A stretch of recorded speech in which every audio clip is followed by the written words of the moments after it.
They say power reveals itself in moments of disrespect, and this story begins with a single word, spoken deliberately, quietly, and with intent. Behind closed doors in a room thick with polished wood and ego, Donald Trump leaned forward across a heavy table and looked directly at Canada's Prime Minister. Not as an ally, not as a partner, but as something smaller. Governor. It wasn't a mistake, it wasn't a joke, it wasn't casual. It was a message. Donald Trump believed he was dealing with a subordinate, a province, a territory that could be pressured, bullied, and bent into submission the same way he squeezes contractors or threatens trade partners on social media at 3 a.m. He believed Canada, 40 million people, one of the most resource-rich nations on earth, would react the way weaker opponents always do. He expected anger, he expected outrage, he expected a viral clip, he wanted a spectacle, but Mark Carney didn't give him one. Carney didn't raise his voice, he didn't fire back, he didn't storm out, he didn't tweet, he simply looked back, he nodded once, and then he went home. And that is where Donald Trump made the most dangerous mistake of his presidency, because he mistook silence for surrender. What Trump didn't understand was this: Mark Carney is not a showman. He is not a career politician built for applause lines and cable news panels. He is something far more dangerous to a man like Trump. He is a systems thinker. Before politics, Carney ran the Bank of Canada, then the Bank of England. He has spent his life inside the hidden machinery of the global economy, where power doesn't shout, it flows. Where leverage doesn't tweet, it waits. He understands where the pressure points are buried. He knows which valves to turn. And he knows exactly how fragile the American economy really is when you stop looking at slogans and start looking at infrastructure. So when Trump insulted him, Carney didn't respond with words. He responded with physics. 48 hours later, something shifted. Not on television, not in headlines, but deep inside energy markets. Quietly, bureaucratically, almost politely, the Canadian government announced a strategic domestic review of its hydroelectric and natural gas exports. No threats, no speeches, no ultimatums, just paperwork. They cited domestic energy security.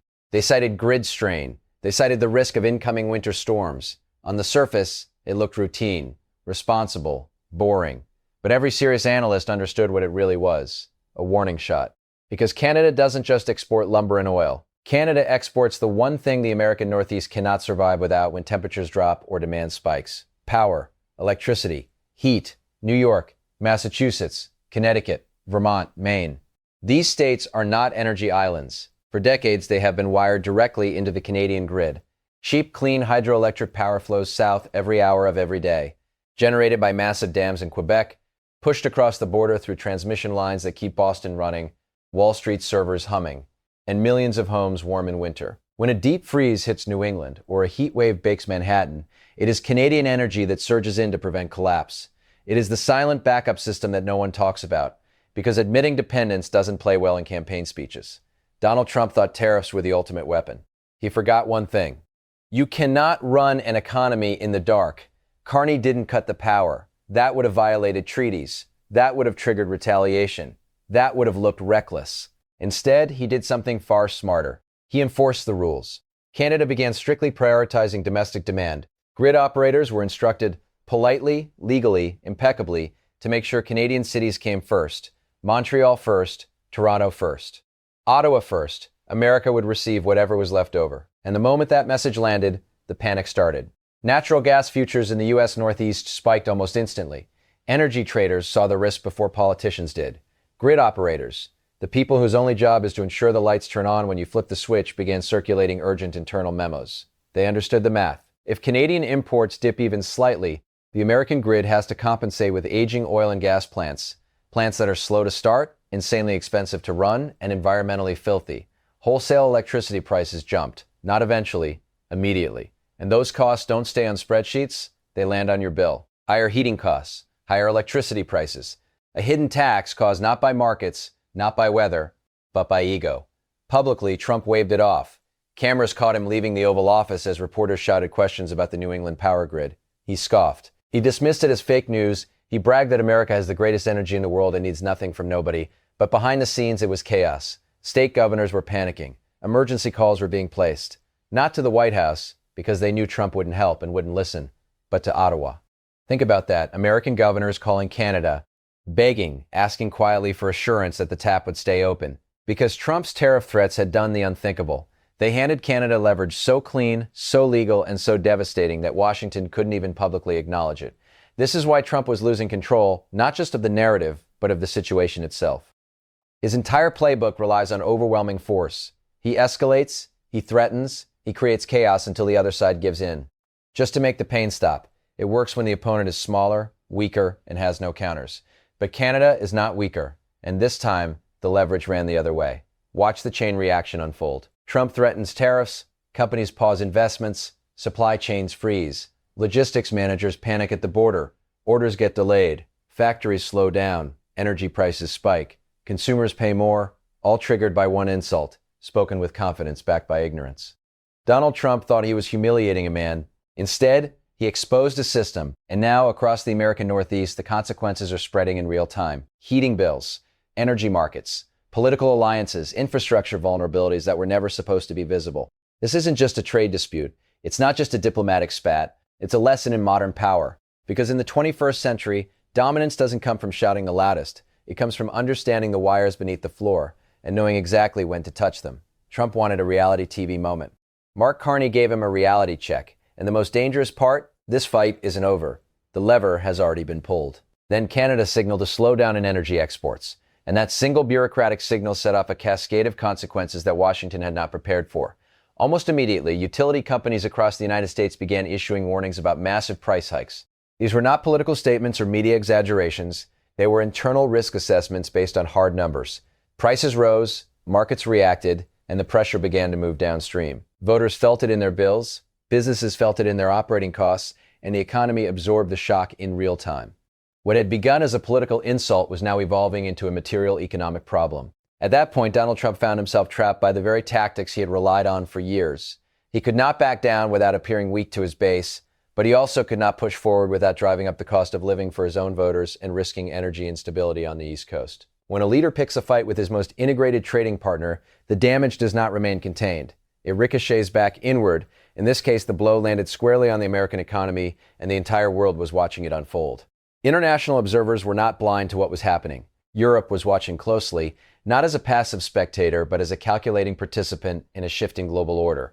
China was watching as well, studying every move, every miscalculation, and every contradiction. What they saw was an American president acting reactively rather than strategically.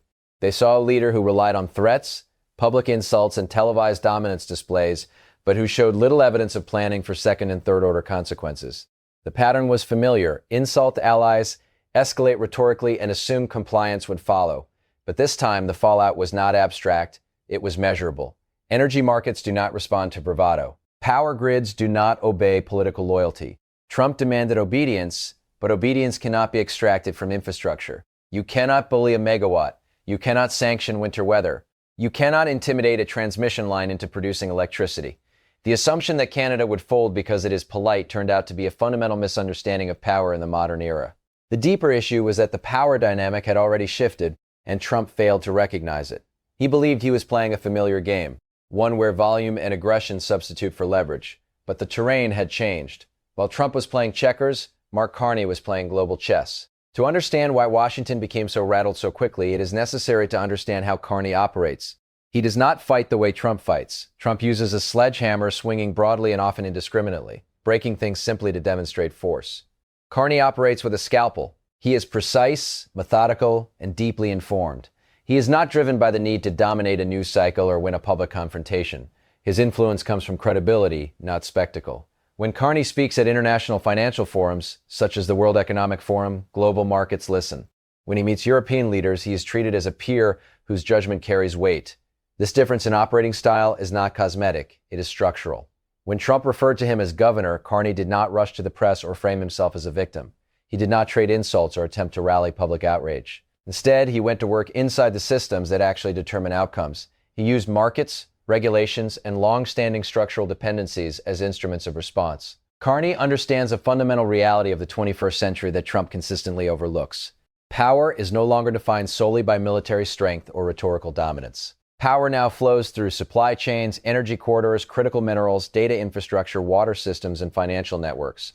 Canada sits at the center of many of these systems. The United States depends on Canadian oil, natural gas, uranium, and hydroelectric power in ways that are not easily replaced. By gently applying pressure to the energy grid, without breaking treaties or making explicit threats, Carney delivered a message that was immediately understood by Wall Street, state governments, and energy operators alike. The message was simple and unmistakable. Canada is a sovereign nation. It is not an extension of the United States. It is not a subordinate territory. It is a country that keeps American servers running, American factories powered, and American homes warm. Respect is not optional when dependence runs both ways. This approach amounted to a masterclass in long-game strategy. Rather than escalating publicly, Carney focused on building credibility with global markets. He presented Canada as a stable, rational, and competent actor responding calmly to an erratic neighbor. While Trump isolated the United States through threats and unilateral demands, Carney quietly expanded Canada's relationships elsewhere. Trade discussions with Europe and Asia accelerated. Supply diversification became a priority. Canada's economic portfolio was deliberately broadened to reduce reliance on a partner that had demonstrated volatility. This contrast in leadership styles had tangible consequences. Trump's approach generated noise, conflict, and uncertainty. Carney's approach generated confidence. In international markets, confidence is currency. Investors, governments, and institutions gravitate toward predictability and competence, especially in times of instability. Carney demonstrated that influence does not require shouting. It requires control over critical systems. Holding the keys to the fuse box is often more powerful than holding the microphone. For many Americans, particularly those far from the Canadian border, this conflict might have initially seemed irrelevant. Someone sitting in Ohio, Texas, or Florida could reasonably assume that a dispute over Canadian energy exports had little to do with their daily life. That assumption would be incorrect. Canada touches the American economy every single day in ways that are largely invisible until something goes wrong. It affects grocery prices through agricultural inputs and transportation costs. It affects fuel prices through oil and gas flows. It affects housing through lumber and construction materials. And now, very directly, it affects the stability of the American power grid. What the public was witnessing was not just a diplomatic disagreement, but a structural shift in one of the most stable bilateral relationships in modern history. For more than a century, the relationship between the United States and Canada had been defined by predictability. It was the longest undefended border in the world, linking two massive economies so tightly that the distinction between them often blurred. That trust functioned as an economic multiplier, lowering costs, stabilizing supply chains, and insulating both countries from shocks. That trust was fractured, not gradually, not accidentally, but abruptly. It was shattered for a soundbite. Trump's actions communicated a clear message to the world. The United States under his leadership had no permanent friends, only transactional relationships, subject to sudden reversal. The consequence of that message was isolation. As power prices rose in New York and New England, those increases became the direct cost of Trump's foreign policy. As manufacturing slowed in the Midwest due to border delays and supply chain disruptions, those losses became the direct cost of the America First agenda. The slogan promised strength, but the outcome was solitude. America First quickly translated into America alone. Carney never raised his voice, but he raised the cost of ignoring Canada. In doing so, he exposed the bluff at the heart of Trump's strategy. Trump demanded total surrender, assuming that economic threats would force compliance. Instead, the world stepped back and watched as the strategy collapsed under its own weight. What emerged was a realignment. The United States had long been viewed as the indispensable nation, the anchor of the global system. Under Trump, it began to look unreliable. Canada, by contrast, began to appear as the adult in the room, measured, credible, and forward-looking. This shift did not happen because Canada sought dominance. It happened because Canada demonstrated restraint and competence in the face of provocation. The question then became where this confrontation would lead. The board was set, the pieces were in motion, and the next moves would be decisive. Three broad scenarios emerged. The first was the quiet walk back. This outcome, while unlikely to be acknowledged publicly, was the most plausible. Utility companies, technology firms dependent on uninterrupted power, and state governments facing voter backlash could apply intense internal pressure on the White House. Under that pressure, Trump could quietly exempt Canadian energy and key goods from tariff threats. Publicly, he would declare victory and claim that Canada had surrendered.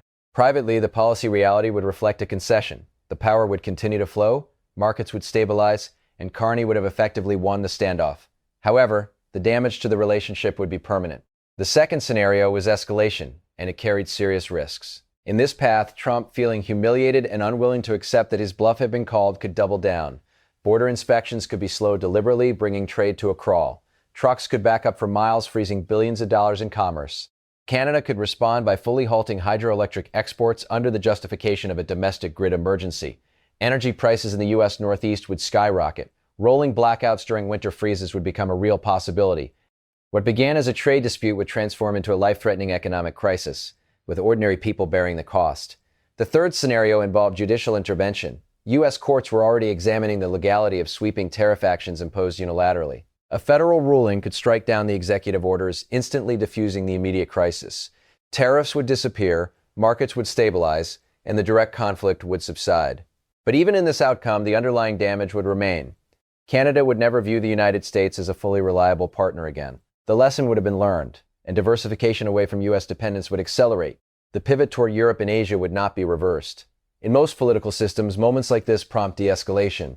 Leaders pick up the phone, reassert norms, and restore stability. But Trump did not operate that way. His instinct was always to push harder. This time, however, he pushed against a wall that pushed back, and that wall controlled electricity. The old assumptions no longer held.